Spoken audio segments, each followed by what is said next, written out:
team, welcome to the new Guardian NN, which is a commercial feeder. So we've got a chlorine, pH balance and heating. So we've got the aqueduct dosing units over here. We've got this feeding into the line.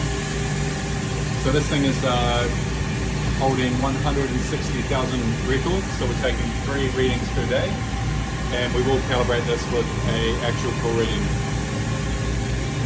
So we've got some great features in the system. This comes up with an alert color, so this will go bright red when we have an alarm on, which will be either out of pH balance, out of chlorine balance, etc. Alright, cool. So ultimately what we've got a couple of readings up here. So we've got our free chlorine, so FAC or parts per million. Currently reading 1.5, pH is 7.6. So with the quick water test that we've done, we've got 7.6 on there and 2.62. So pH is pretty much spot on. What we want to do is get the chlorine right. So at this point in time, because this is a ppm sensor, we can essentially just go read directly to the current water.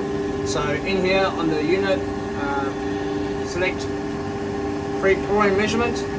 Go through to calibrate, and from there you can see that there's a variation from there. So check the level of free chlorine in the sensor holder with DPD and press OK. So at this point in time we don't have that, so what we might want to do is press OK and put that down as 2.62 and apply.